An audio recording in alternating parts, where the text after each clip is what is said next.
Overlord Volume 2 Chapter 1. The Two Adventurers. Part 1. The fortress city of Erantal stood at the intersection of three borders, those of the slain theocracy, the Baharuth Empire, and the Riesti's kingdom. It was so named because it was defended by three layers of walls. The districts enclosed by each concentric circle of the walls were distinctly different from each other.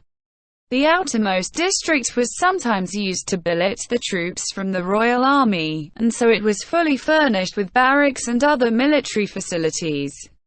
The innermost district was the administrative area of the city. In addition, the district also contained storehouses for combat rations. Thus, it was heavily guarded. Between these two areas was the residential district, where the people of Erantal made their homes. This place best fit the image that came to mind when one thought of a city. There were several plazas here, and the largest of them was called the Central Plaza. It was filled with stalls selling vegetables, spices, and other such commercial products. Amidst the crowd, the stall owners energetically shouted their sales pitches to the people walking by, while the older women haggled with the merchants as they looked for fresh food. Drawn by fragrant scents, young men purchased skewers of roasted meat which used with warm juices. The rowdy, energetic atmosphere of this place should have lasted until the sun went down. However, it suddenly went silent as a pair of figures emerged from a five-story building nearby. Everyone in the plaza froze where they stood. Their eyes were drawn to the two of them. One of these two people was a girl, who looked to be in her late teens. Her tapered eyes gleamed like onyxes, while her thick and lustrous black hair was tied into a ponytail. Her snow-white skin shone like pearls in the sun. What drew their attention most was the air of elegance which surrounded her, followed closely by her exotic beauty that would make anyone do a double take. Although the dark brown robe she wore was plain in make, it looked like an opulent dress on her. The gender of her partner was unclear. Or rather, there was no way to tell her partner's gender. Someone muttered, "Dark warrior." Indeed, that person was sheathed in an intricately engraved suit of full-plate armor that was edged in gold. There was no way to see that person's face through the narrow slits of the closed helm which that person wore. A pair of great swords were visible below that person's flowing red cape, and they looked as impressive as that person's armor. The two of them looked around, and the fully armored person took a step forward. The onlookers watched the pair vanish into the distance, and then immediately began whispering about what they had seen. They did not seem afraid of their arms and armor. That was because the building the pair had just left was called the Adventurers Guild. It was a place that only monster hunting professionals would visit, so it was hardly strange to see armed people coming out of there. In fact, several other similarly equipped people had left the building in the meantime. Those with keen eyes might have noticed a pair of copper plates hanging around the necks of that pair.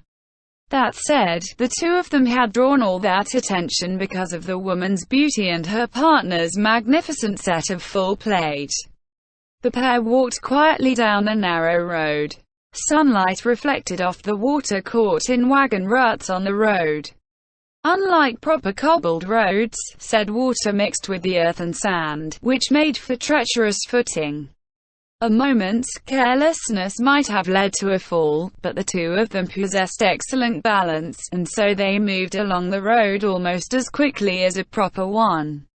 After verifying that there was nobody else around them, the light-footed woman turned to the fully armored person beside her and said, "Ains S.A. No, my name is Morn. Neither are you Nabral Gamma, battle-maid, Pleiades, of the great underground tomb of Nazarick, but Nabe, Morn's adventuring partner."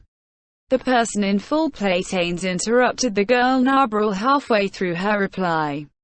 "Ah, my apologies, Morn Sama. Also, don't call me Sama. We're simple adventurers, and companions. It would be weird to address me like that. But How could I possibly be so disrespectful to the Supreme One? Ains gestured at Nabril to keep her voice down. She had raised it in her excitement. Then, in a tone that was somewhere between resignation and helplessness, he replied, "Like I've already said several times, in this place I am Mourn the Dark. No, just Mourn, and your partner. So don't call me Sama. That's an order." After a short silence, Nabril reluctantly replied, "Understood, Mourn-san. Forget it. This is fine too. Actually, dropping the sang would be good as well. After all, how shall I say this, addressing your partner as san might make people think there's a distance between us. But would that not be too disrespectful?" Ames shrugged as Nabril mumbled, "We cannot reveal our true identities. You understand that, right?" "Of course." "Your tone. Forget it. In any case, what I want to say is that you must be very careful in your words and actions." "Understood, Morn-san. However, is it really all right for me to accompany you? Would not the beautiful and gentle Albedo-sama be better for this task?" Albedo. Ains's words betrayed his complicated feelings as he replied, "I need her to manage Nazarick for me while I am traveling. Though I fear to offend you, could the task of running Nazarick not be given to Kozaitas-sama? The Guardians all say this too. That for the sake of your safety, Albedo-sama is the best choice as your companion. Do you not think so?" Nabril's question made Ains smile bitterly. Among all the Guardians, Albedo had objected the most strenuously when Ains had announced his decision to visit Rantel. It began when she learned that she would not be able to accompany Ains on his journey. After the transition to this mysterious new world, Ains had gone for a walk without his vassals, something which Albedo blamed herself for. Thus he could not rebuke her too harshly. However, this was a deliberate expedition, unlike the stroll he had taken last time, and so he had to stick to his guns. As a guardian, she would obey his orders without fail, even if they conflicted with her own opinions. Yet, Ains did not think of that as a good thing. All the Guardians were the product of his fellow guild members' hard work, and he felt guilty about forcing his will upon them. Therefore, Ains tried to persuade Albedo, who staunchly disagreed with him, to come around to his way of thinking. However, neither of them could accept the other's opinions. At first, Ains thought they would be deadlocked forever, but after Demiurge whispered something into Albedo's ear, her resistance suddenly evaporated. In the end, she fully approved of his journey and even sent him off with a smile. Until now, he still did not know what Demiurge had said to her. Ains was a little uneasy about what could have made Albedo reverse her opinion so suddenly. "I did not bring her along because I trust her more than anyone else. It is because she is in Nazarick that I could leave it in peace." "I see. In other words, Albedo-sama is the closest person to you, Morn-san." While he did not reply, well, kind of, he did nod in response to Nabril's question. "I am fully aware that this is potentially dangerous." Ains raised his gauntleted right hand and wiggled its ring finger. "However, I must go in person. If I stay in Nazarick, there is a chance that I might make a miscalculation. Therefore, I need to personally make contact with the outside world. Indeed, there are other methods I could use, but all of them make me uneasy, given that there is so little we know about the situation." Nabril replied, "I see," with a look of understanding on her face. Ains narrowed his eyes at her through the slits of his helmet, and then asked in a somewhat uneasy tone, "Incidentally, I have a question. Do you think humans are inferior life forms?" "Yes, they are. Humans are worthless trash." Nabril delivered her answer with firm conviction and without a moment's hesitation. Ains muttered, "Ah, so you felt that way too," but his voice was too soft to reach Nabril's ears. After that, he continued grumbling. I didn't want to bring her along because her personality makes her react poorly to humans. Looks like I should have been certain of my subordinates' personalities beforehand. One of the reasons why he had not taken Albedo with him was because she firmly believed that humans were inferior life forms. If he brought someone like that into a highly populated city and then took his eyes off her for just a moment, there was a very real possibility that he might look back to find a gore-soaked abattoir. In addition, Albedo had no disguise skills and could not conceal her horns and wings, which was another point against her. The greatest reason, however, was one that he could never speak out loud. That was the fact that Ains was a mere salaryman, and he had no confidence in running an organization if he had to rely on reports from others, with no direct observation on his part. Because of that, he handed the task of managing the Nazarick to the talented Albedo. If one had a capable subordinate, allowing him to take charge was a wise gesture. Interference from an incompetent superior would only lead to tragedy. In addition, Albedo was bound to Ains by the twin shackles of love and loyalty. Quote, that was why Ains could leave the operations of the great underground tomb of Nazarick to her. Love her. Every time he saw Albedo, and every time she declared her love for him, Ains was reminded of the mistake he made in altering Albedo's settings. Indeed, in the last moments before the game ended, he had changed Albedo's character settings so that she would deeply love Manga, in other words, Ains. Of course, he did not know that he would be transported to this new world. It had merely been a final, little joke. Still, when he thought about it, even if Albedo did not mind, what would his friend Tabula Smaragdina think about what Ains had done? What if it were himself? What if his comrades had interfered with his hand-created NPC, Pandora's actor? Worse still, he had made use of Albedo's absolute loyalty toward him for his own gain. He hated himself for that. Ains shook his head to clear away these dark thoughts. Although his undead body automatically suppressed any strong emotions he felt, he still experienced petty emotions like those as keenly as he had when he was human. When he fully assumed an undead state of mind, perhaps he would no longer feel that sense of guilt.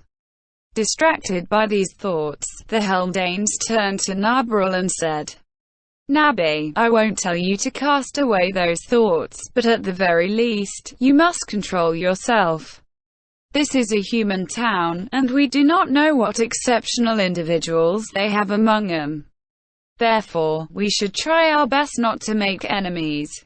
Nabril bowed deeply to him to show her loyalty and obedience. Ains extended his hand to her, to bid her raise her head. Then he continued. There is one more thing. When we intend to fight in earnest, we might radiate a killing intent which humans might be able to sense. Well, something like that might happen. Therefore, you are not to get serious without my permission. Do you understand? I understand, Morn-san. Very good. Then, the inn we heard about should be nearby. Ains looked around. There were several shops open for business nearby, their customers filing in and out of them. To the side were several people in work aprons, carrying goods. In this densely populated commercial district, Ains and Nabril had to look for the inn by inspecting the pictures on the shop's signs. This was because neither of them could read this country's language. Before long, Ains found the picture that he was looking for. His steps quickened, and Nabril followed suit. He scraped off the mud caked on his sabatons, climbed the steps to the West End-style saloon doors, and opened them with both hands. The windows were closed, and so the interior was somewhat dark. People who were used to the light outside would probably not be able to see their hands stretched out in front of their faces. However, Ains possessed dark vision, and he could see clearly with this meager amount of illumination. The inside of the building was quite spacious. The first floor was a dining area, with a counter further within. That counter was backed by shelves that contained dozens of bottles of alcohol. The door beside the counter most likely led to a kitchen. A spiral staircase turned up in the corner of the dining area. According to the receptionist at the guild, the guest rooms were located on the second and third floors. One could see the scattered customers within seated around several round tables. Almost all of them were men, and the promise of violence hung heavily over them. Everyone's attention was on Ains. They looked at him as though they were sizing him up.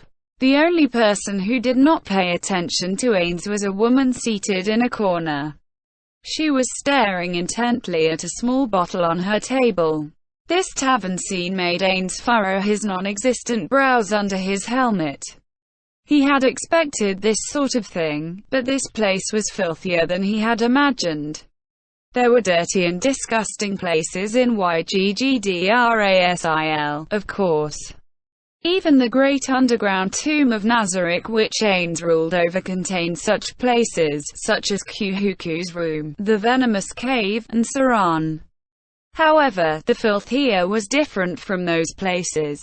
The floor was covered in scraps of mysterious food and unknown liquids, while the walls were stained and there were chunks of some moldy substance in the corners of the room. Ains sighed internally, and looked into the tavern.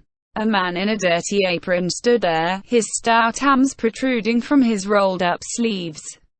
They were covered in several scars, and Ains could not tell if they were caused by the claws of wild beasts or by blades of some sort. He looked somewhere between imposing and bestial, and there were scars on his face as well. His head was shaved completely bald, without a single hair left standing on his scalp. This man, who looked more like a bouncer than an innkeeper, sized up Ains as he held a mop in one hand. "A room, huh? For how long?" A voice like a broken bell called out to Ains. "We wish to stay for one night." The innkeeper replied crudely. "A copper plate, huh? A night is 5 coppers. The food's oatmeal and vegetables. Meat's an extra copper. Might be getting days-old bread instead of the oatmeal. If it is at all possible, I would like a double room." Ains thought he could hear the man snorting. "In this town, there's 3 inns that cater to adventurers, and mine's the worst of these 3. You know why the guild sent you here?" "I do not." "Could you tell me why?" Faced with Ains's answer, the innkeeper furrowed his frown and turned a frightening look upon him. "Use your brains a little. Or is that flashy helmet of yours empty inside, huh?" Ains remained calm, despite the innkeeper's annoyed retort. Perhaps his ability to weather this childish tantrum was the result of experiencing that battle several days ago.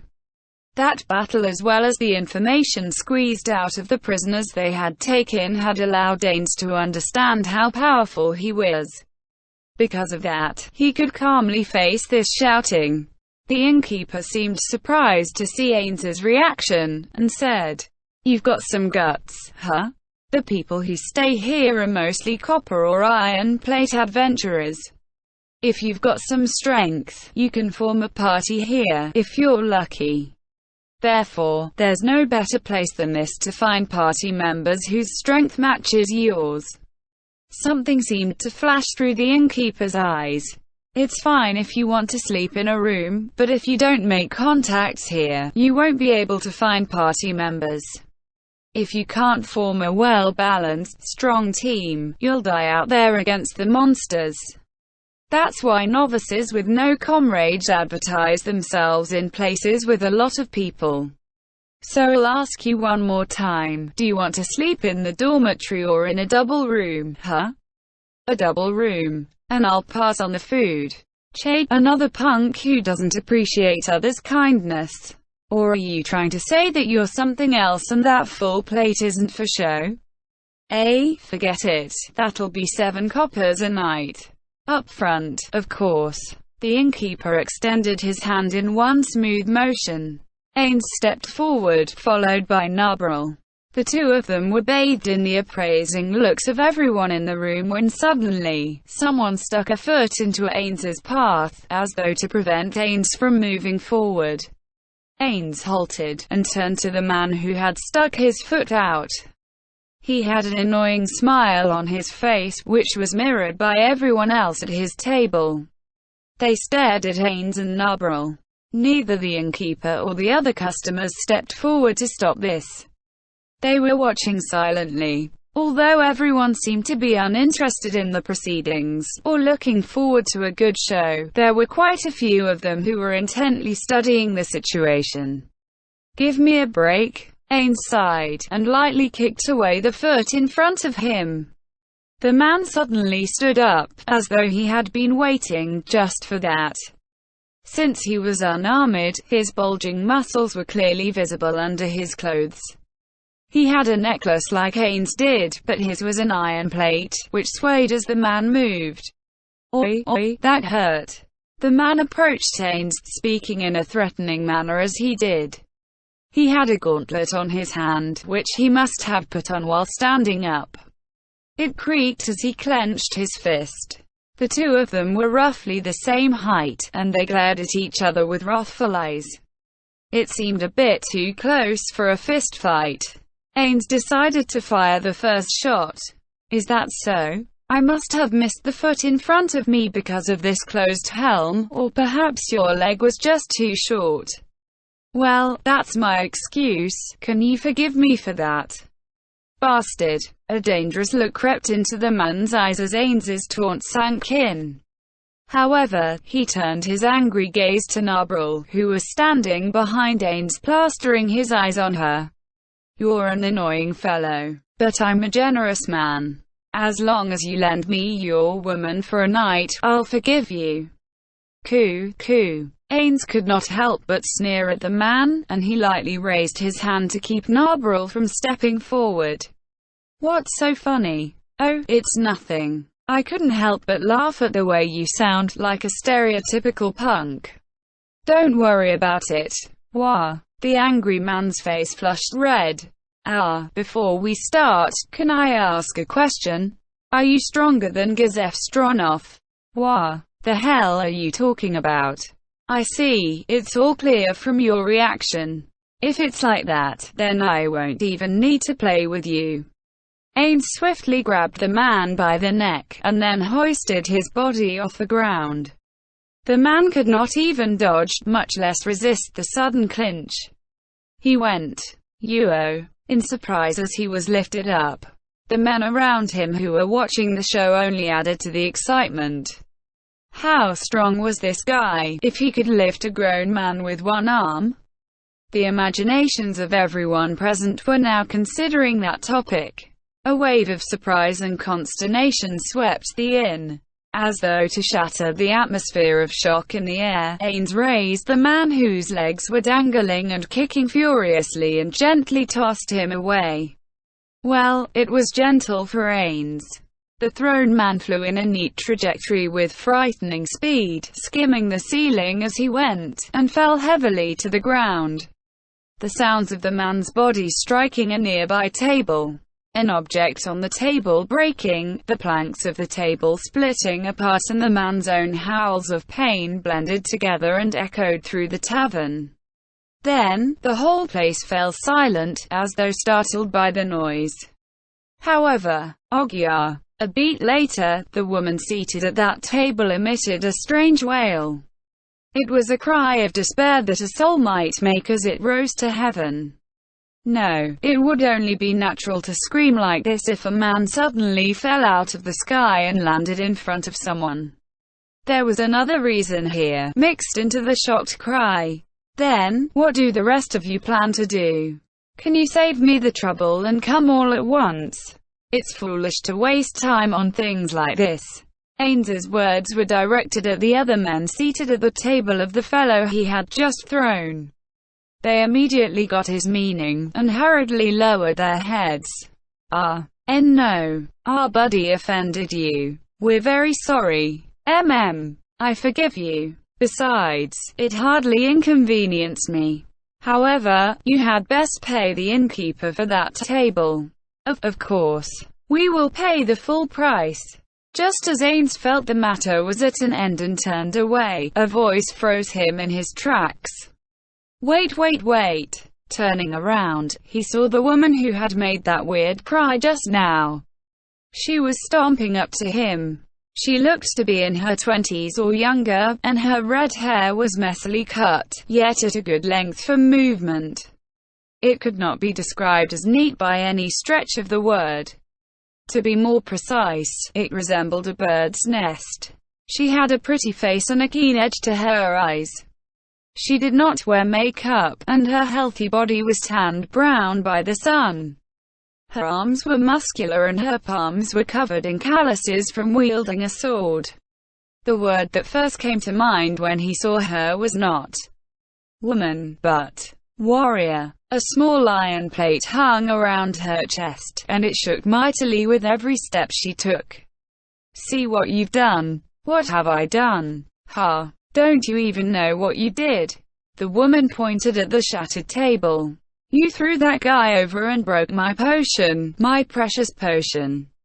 And you. Her gaze sharpened further, and her tone became low and dangerous. Pay me back for my potion. It's just a potion. I starved and scrimped and saved to buy that potion today. And now you broke it. I've always believed that I could get through a dangerous adventure as long as I had a potion, but now you've shattered my hopes and dreams. And you've still got an attitude like that. Ah, it makes me so mad. The woman drew closer to Ains. It seemed like a wild bull had just seen red and was approaching him. Ains suppressed a sigh himself. Indeed, he had made a mistake by throwing the man without thinking about where he might land. However, Ains had his own reasons for not paying compensation that easily. How about asking that man to pay you back? If he hadn't stuck his short leg out, this tragedy would not have taken place. Am I wrong? Ains's gaze swept across the man's bodies through the slit of his helmet. Ah, yes, that's right. However, forget it. I don't care who pays me back as long as it's a potion or its equivalent in cash. Although, that potion was worth 1 gold and 10 silvers. The men lowered their heads. It would seem they did not have the money to pay. Thus, the girl turned on Ains again. As I thought, these drunkards wouldn't have that sort of money. Well, seeing as you're dressed in such a flashy suit of armor, surely you must have a healing potion, right? No wonder, Ains thought.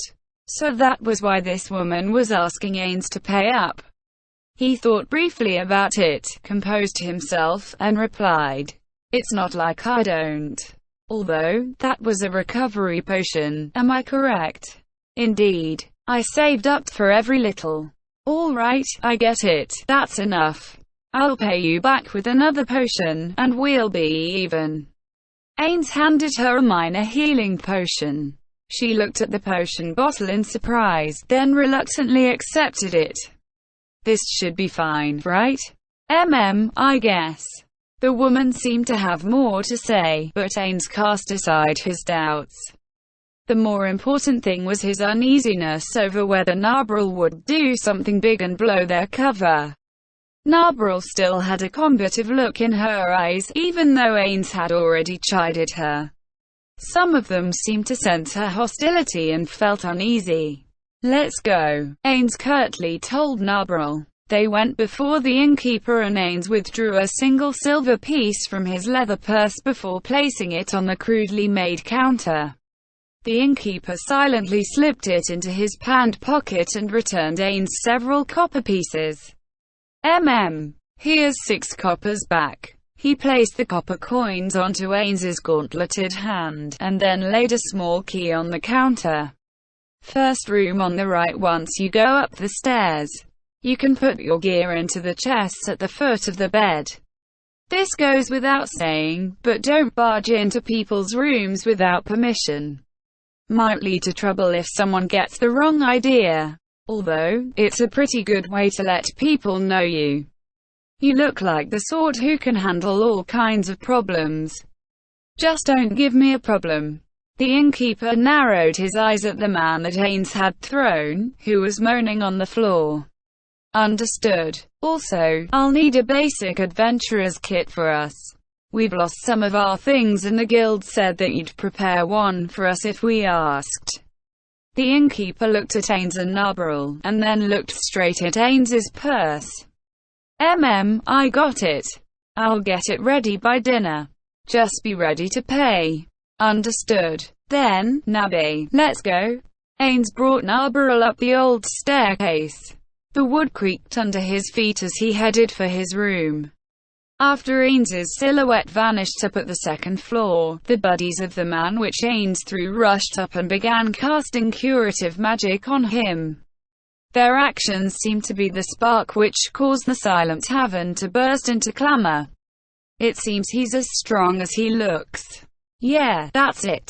His arm strength is unbelievable. How did he train it? He must be pretty confident to carry no weapons besides those two great swords.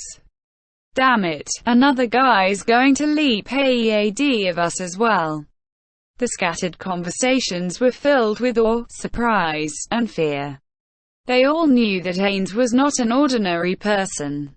The first reason for that was his impressive equipment. Full plate armor was hardly cheap, and one would need to have gone on many adventures, in other words, be an experienced adventurer in order to purchase it. One would need to be at least a silver plate in order to accumulate enough capital for such a feat.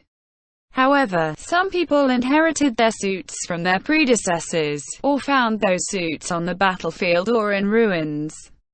That was why they wanted to take a measure of his ability. Everyone here was a comrade and a competitor at the same time. They all wanted to know the strength of any newcomers. The circumstances from just now had occurred in the past as well, over and over again.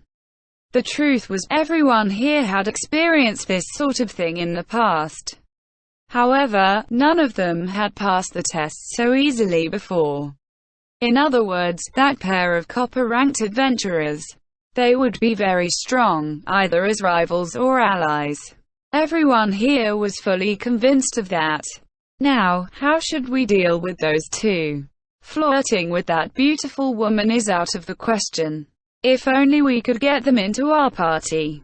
You must be mistaken, they should be in our party. What does he look like under that helmet? I'll go listen on their wall tonight. Didn't he mention the region's strongest man, Gazef Stronov? Could it be that he's a disciple of the warrior captain? That's certainly possible. Leave this task to a big-eared thief like me. As the crowd eagerly discussed the mysterious pair, the innkeeper walked up to one of the adventurers. She was holding the potion Ains had given her just now. Oi, Britta. What? The woman Britta turned her eyes away from staring at the red potion and looked disinterestedly at the innkeeper.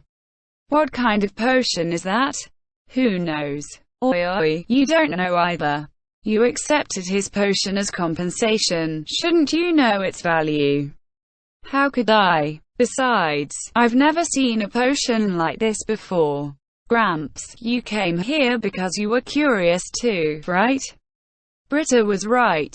Does it cover the value of your potion that got smashed?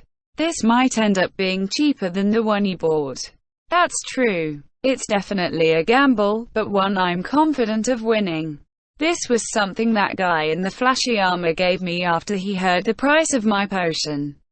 I see. I've never seen a healing potion of this color before. It might be a rare treasure. If I delayed and he said he would pay in cash, I'd be coming back from the Dragon's Den with nothing to show for it, right? In any case, I'll take it for appraisal tomorrow and find out how much it's worth. Oh, in that case, I'll cover the appraisal fee for you. In fact, I'll even recommend a good place for you to visit.